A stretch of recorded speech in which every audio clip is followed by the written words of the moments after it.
And welcome to another episode of the Building Better Men podcast from Lifebuilders. My name is Junior Buckner. I am part of the Lifebuilders team, and we are in the middle of a mini-series looking at the LIFE acronym.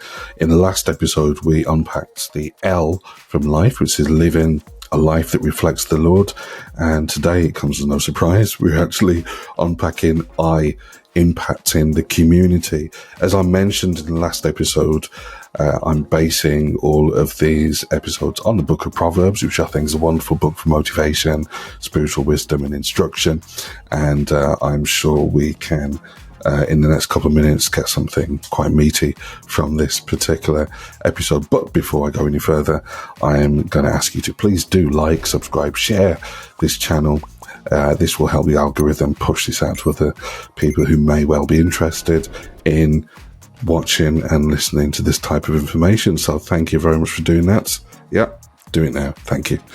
Right, we're going to kick off with Proverbs from chapter 11 and verse 25. And it says, "A generous person will prosper.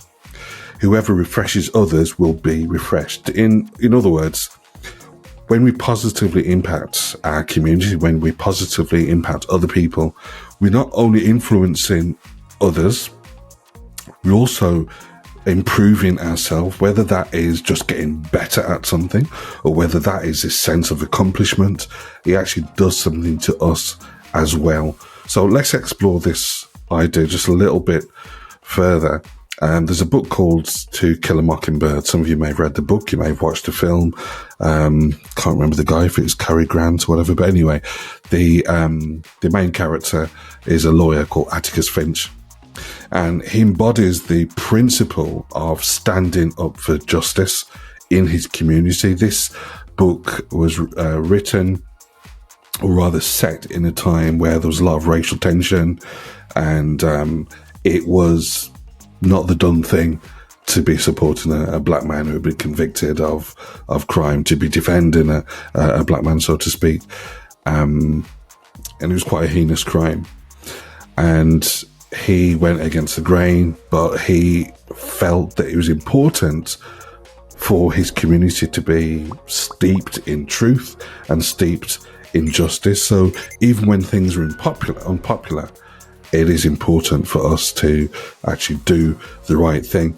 And what he does in that film actually impacts the minds of his children and his neighbours. And that's a powerful example of how we can impact our community to a point where there is transformation in people's hearts, in people's minds, and in the way they actually do life. And it's not just in books, it's in real life also. We can take the example of Malala Yousafzai. I think I've pronounced her name correctly. She was a young girl. She's a grown woman now, but she was a young girl from Pakistan, and she stood up against the Taliban. She was brutally injured. However, she stood up for the rights for young girls, females, to get an education. And that sense of courage sparked a worldwide movement, and she continues even today to have a profound impact on communities all around the world. So whether you are Atticus Finch, whether you are Malala, these types of stories remind us of the ripple effect that our actions can have on others in our community. Even small acts of kindness, small acts of bravery can lead to significant changes in our communities. The question is, what ripple are you going to create today? So that's it for today. Just a quick question for you. And I guess, if anything, I just want you to remember that impacting our community isn't necessarily about grand gestures, about big, massive projects. It's about the small, consistent acts of kindness, acts of bravery, and acts of compassion.